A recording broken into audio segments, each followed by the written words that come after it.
Hello and welcome back to Business Happy Hour. I'm so excited because actually, Inez, I don't think you even know this, but you're our first guest. I Oh, never have had a guest before. And recently, as we were talking about, we want to do more like collaborations and whatnot. And I was like, what better timing? So, welcome our first guest. So today we have Inez Bye, and she is a business and life coach who actually started out in the fitness world, where I know so many of you are. So we're gonna dive into her journey, where she is now, how she can help you guys, all of the things. So welcome, Inez. hi. Oh my God, I'm so excited to be your first guest. What an honor.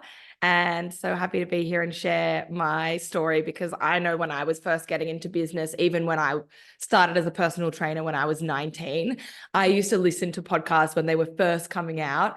And it was so helpful to hear other people's lived experience. So I'm always very Totally.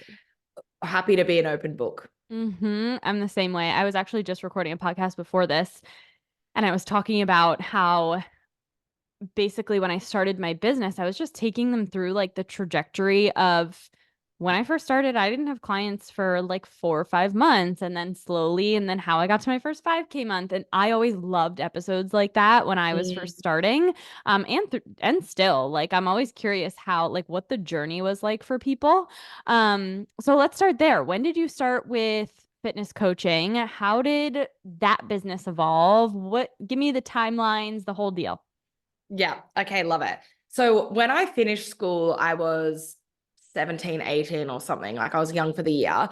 And I remember feeling like I didn't know what to do after finishing school. And so mum was like, why don't you just go to uni? And I was like, okay, knowing that I didn't really want to do it. And so I did a year of uni, Mhm. just doing like, we call it like a general, what's it called? Like an arts degree where you just study like history and sociology and whatever. And it was fine, but I was not very engaged in it.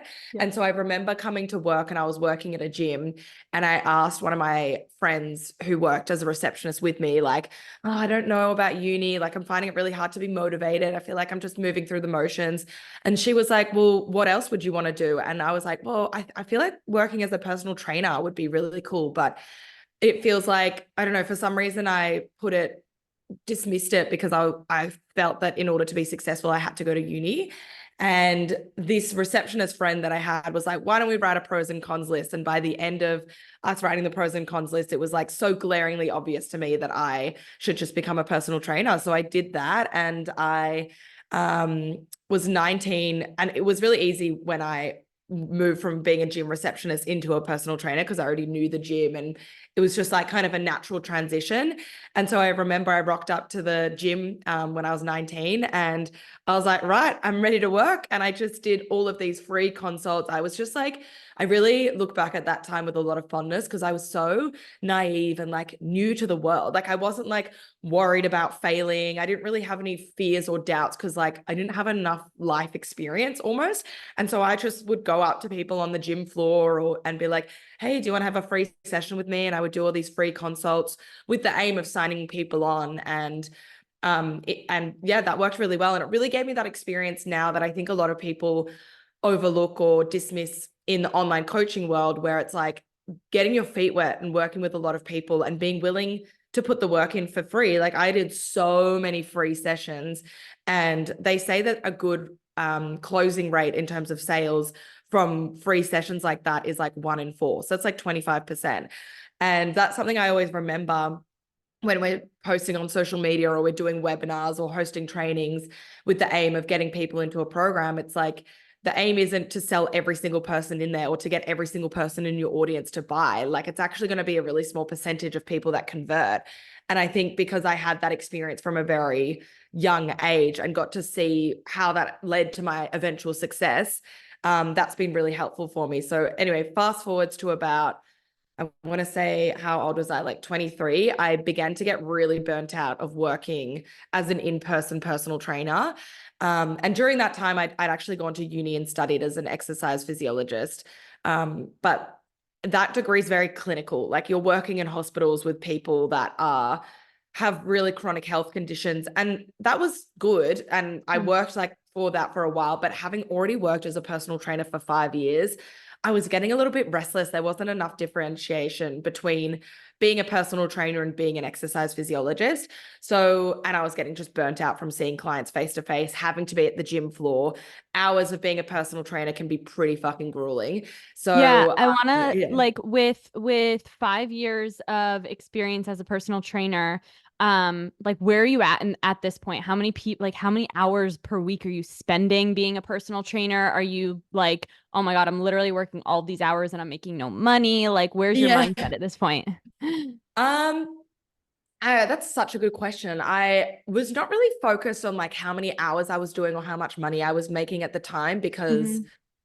it's so different. Like now I'm looking at my numbers all the time, whereas I was so young. Like I was like Hmm. 20. I was just like working and hoping for the best. And then I'd get to tax time and I'd be like, fuck, and like scramble everything together.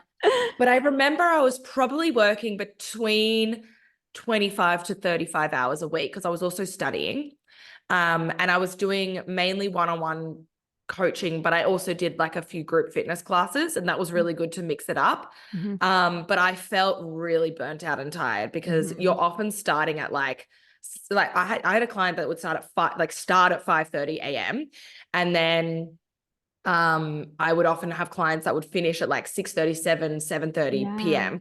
And so then I'd go to uni in the middle of the day. Wow. And I just had a jam-packed calendar where friends would be like, can we hang out? And I'd be like, yeah, how about 2 weeks from now on a Thursday? I've got half an hour and you have to come to my work and have coffee with me in a break. So, Wild. and I guess like I think I was probably making a good amount of money for my age. Hmm. But I had a really poor money mindset. Like, as Hmm. I said, I wasn't paying attention to anything. Hmm. And I would often just like, as soon as I had a little bit of money in my account, I would just like go and spend it or find something to do with it. Like, I found it impossible to save, Hmm. which I later kind of went through a big healing journey on. But yeah, that was kind of where I was at that level. Wow. Love that. Well, don't love that for you, but love that for future you because I Yeah, assume yeah. in some way it leads you here. So continue. Yeah. So then I actually was working at a gym and the gym went under. So I was like, okay, I'm gonna see this as my sign to go online as I'd always wanted to do. And kind of try launching this online business thing. And I did it as a online fitness and nutrition coach. And I basically signed up to work with like my first ever business coach, and I had to borrow money from my mum because again, I had no money. And also the year that I worked, the year that I set up my online business was like the year after I finished uni. And we have to do clinical placement, which is basically unpaid labor for 500 hours for that week. So I was like, just had enough time to pay for my bills, but I didn't have enough time for like any disposable income. Hmm. So I borrowed money from my mum for this business course. And I remember thinking like, oh my God, this is the hugest amount of money. Like I couldn't believe that mum was going to lend me money and she was supporting me. Like I was just so shooketh by the whole thing. And I think that energy and that like fear almost of like borrowing this money from my mum and feeling like so indebted to her, I was like, I better fucking make this work. So I did the business course for like, it was like a 3-month course, and they recommend that you just post on social media and just like provide a lot of free value, which I did, which is something I share with my clients as well, because I feel like sometimes we can get stuck in this mindset of like, post on social media and immediately sell, immediately sign clients, immediately start making money. Whereas I know that I posted so consistently and gave value and shared my expertise that it built up a relationship with my audience and like trust and rapport. Mm, And so when it came time for me to like launch the offer, there were people that were interested because I was giving so much first. mm. Okay, we are on like such the same wavelength. It's actually insane. So the podcast I just recorded that I was just telling you about, I was speaking about the whole like being naive piece because that is Yeah. huge. And I was like, at the time, I didn't know I was so naive, but like the fact that I was able to lean into that, again, hindsight's 2020, I didn't realize like I'm being naive, Yeah. but like I credit a lot of that to like my success. And then the posting on social media and immediately expecting the sale, like it doesn't happen that way, right? Like Yeah. we have to build the trust, all of these things. And I was speaking about this with my journey, how I started my nutrition account as someone who was struggling with an eating disorder. And I was like, let me just Mm. take pictures of my food and post them on social media. And I did that for like 2 years, where obviously the ideal client was like, eventually it was actually the right person, but I didn't know that at the time. I didn't know what kind of audience I was building. Like they weren't Yeah. following me originally to buy from me, all those things. So it's just funny how we have one such similar journeys, and then also just everything I was talking about on the podcast previously, like same wavelength. In alignment. I love that. Yes. And I think that is a really good way to approach it, where you're posting from a place of just sharing your journey. And Mm-hmm. I think I really benefited from having experience in the job prior to posting about it online. Like kind of, Mm-hmm. you had something to share Yeah. before you started selling something. Right. Like you were sharing your story. I was already a personal trainer at that point for like 5, 6 years. So I Mm-hmm. had a lot to share without Right. feeling like there was a condition around it. I was just happy to be posting on social media. There was a lot of fear. Like I was a very socially anxious and shy person, which no one ever believes me when I tell them that now, but like I used to be so anxious all the time. Yep. And so overcoming that and finally feeling like I was, in air quotes, like allowed to post on social media, because I'd created all of this self-limiting belief of like, oh, I should do this, or I should wait for this thing, or I don't know. I worked in a gym as well prior to that, where a lot of the fitness coaches were influencers as well. And so I think that Mm. brought up this fear in me of like, well, what do I have to offer, and who's going to invest in me when I don't have 100K followers? Whereas now I know that that's something that people like specifically look for. They're like, I don't want to work with the coach that's got 1 million followers. Like I Right. want to work with someone that's like more similar to me, or is a more intimate experience, or whatever it might be. So when it depends how you look at it, hindsight, like you were saying, is 2020. Mm-hmm. So anyway, I launched my online business. And I think what also helped me to stay a little bit detached from it and not put so much pressure on it to be quick was that I was still working as a personal trainer on the side. I picked up a Mm-hmm. few group classes a week. So I was doing like a handful of group classes on the week. So like my base expenses were covered. And that meant I had like some level of security. And I did that up until the third year Cool. of my online business, where I finally let go of the personal training or the group classes, Mm-hmm. which was the best feeling ever. But I'm Yeah. really glad that I did that, because it gave me some security. Mm-hmm. So then I basically launched my first ever offer, and I launched $25 a week coaching. I signed up like 6 or 7 people in that first week. And I was so excited, and I was like, I've made it. Like I have made it. I felt so happy. Yeah. But then I think a lot of people, a lot of my friends and family joined that offer as well, which was amazing. But I think I took that as a sign that I was going to be successful, and probably became a little bit complacent, Mm-hmm. because then when I tried to launch it the next time, no one signed up. And I Mm. literally went into such a spiral, because I was like, oh my God, what's wrong with me? Like, why isn't this working anymore? And so then that's when I started investing in like other I invested into a mastermind that was a little bit more hands-on and personalized. And then I started to like build out my offer suite a little bit more. I started to do more group coaching programs, Mm. raising my prices, understanding how to actually market myself and show up on social media and do webinars and all that kind of stuff. And I think I hit my first 10K month probably in the third year of my business. And at this point, I still probably had around 2 to 3K followers. And it was a combination of working with clients one-on-one, having a course, and doing group programs. And yeah, and then I think from there, very naturally, I started doing life coaching. So during the pandemic, when all the gyms shut down, my clients still really wanted to work with me, because I always offered them a lot of mindset support in our check-ins anyway. So I was like, all right, well, we can just do life coaching. And so I did that for about a year. Mm-hmm. And then also from life coaching, a lot of my clients very organically were like, can you mentor me on my business? And I was so hesitant at first, because I was like, oh, this is so cliche. Like I'm a life coach, or I'm a personal trainer, and now I'm going to Yep. be a business coach.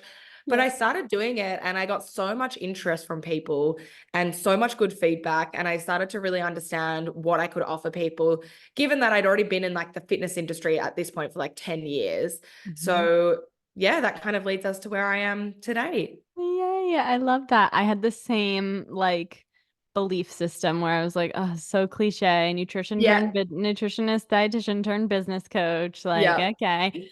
But when I fully dived into it, like there was just so, like you said, so much interest, and I just ended up falling in love with it. So, so many synchronicities. So now you are full time in the business and you still do life coaching, or do you just combine it with your business coaching essentially? Yeah, combine it. So I don't Yeah. do life coaching really on its own, but a Yep. lot of the work that I do with my clients, like I'm very focused on giving people like a holistic experience. And because I Totally. have that in my background, Right. I couldn't ever just be like full strategy because I'm Right. always like, but what's going on with you and what's Yeah. happening here? Like Yeah. that's what really lights me up, and like having good relationships with my clients and hmm feeling really connected. That is what makes it fun. And that's really important to me as well. Totally. Yeah. I love that. Like there's like so many business programs neglect like the human behind the Yeah. brand. And I think that's super important. Especially just like with all the emotional resilience and things that you need as an entrepreneur. It's so important. So now you I feel like you've been working on the zone of genius aspect of your brand for a while.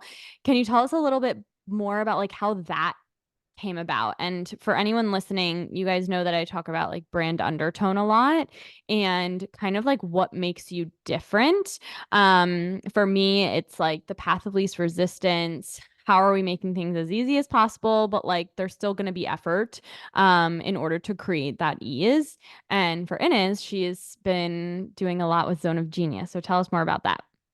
Yes. And I feel like we're very similar in our approach in terms of like being efficient, optimizing systems, like making things easy while still putting in the work. Like that is Mhm. really how I came to this kind of phrase of the zone of genius. And I always want to preface, like, that's not my original phrase. I wish I came up with that. It's a Gay Hendricks phrase from his book, like, oh, what's the book called? I don't know. If you Google it, it will come up. Um, is it like it's like the big leap or something like that? Anyway, Mm, but this is my interpretation of how I use it as a framework for my clients, because when I was trying to figure out like what my, as you call it, brand undertone was, because if you look at any really successful business, whether they are, like I wrote a post the other day about the Dyson Airwrap, and it literally went off. So many people reshared it, and it's one of my most like engaged with posts, mm, because that's makes a lot of sense. Like what the post was essentially like, people with who are earning minimum wage will go out and buy these $800 Dyson Airwraps. Your prices aren't the problem.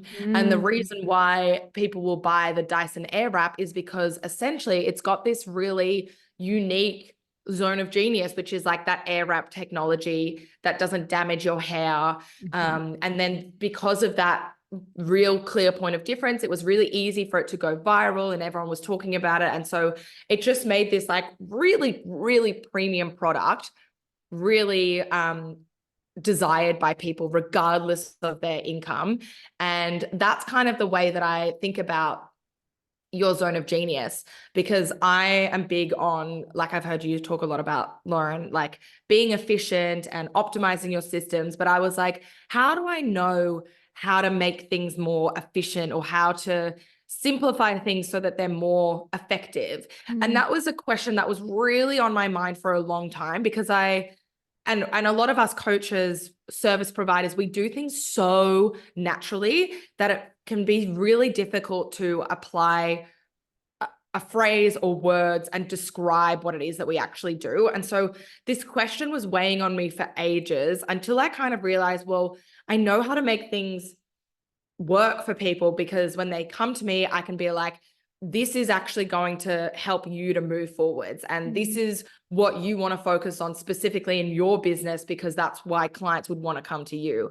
And eventually I was kind of like, what? That's like your zone of genius, like why clients would want to come to you over other clients. And then that way you can know, okay, if your zone of genius is I have a client, this is an example that I often use, but like if your zone of genius is that you're a life coach that helps your clients heal their trauma with somatic methods, so it's much more effective than talk therapy, for example.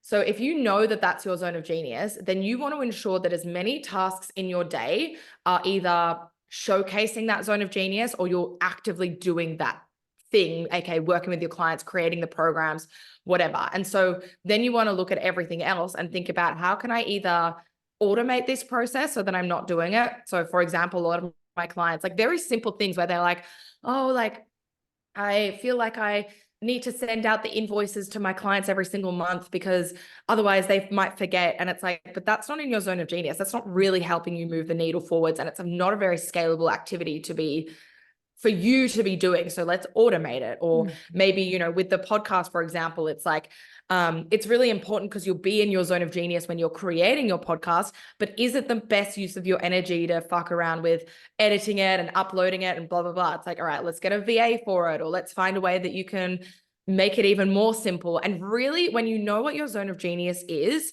you can really understand the value that you bring as well. So it's not worth my time to spend an hour in the back end because anyone could do that. Whereas it's really worth my time to be creating content, writing, or like creating a podcast, coaching my clients, because that's actually going to move me forwards. And that's a thing that only I can do.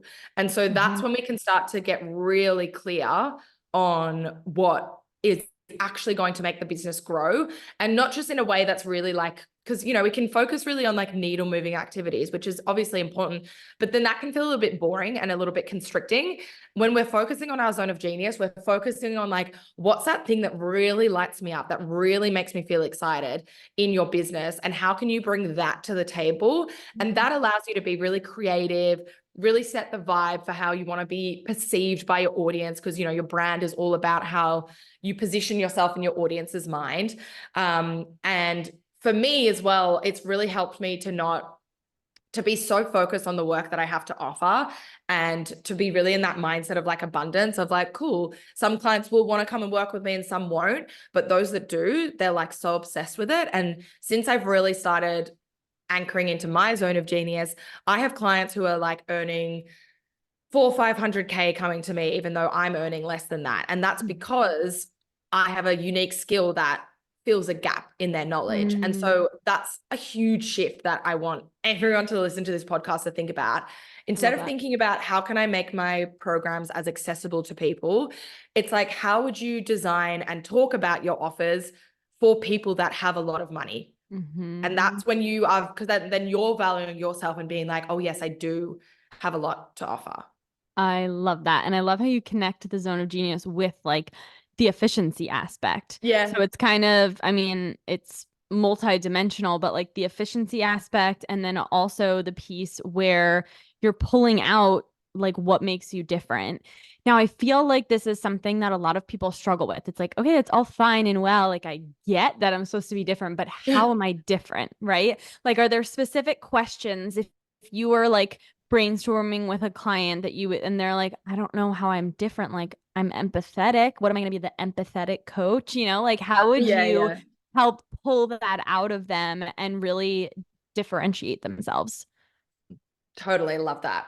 I understand that as well. Like, because that was the process that I was in for a really long time. And I was like, do I even have anything to offer? Like, I genuinely felt like that for a while, where I was like trying to come to my unique selling point, and I was like, what the fuck do I even do? Like, so if you're going through that process where you are trying to refine your marketing or your brand undertone, that's a good sign. That actually means that you're getting somewhere closer, even though you're like, do I literally know anything? So that's totally fine. And what I really want to encourage anyone listening to this is not to like stop selling or stop creating content until they have the clarity.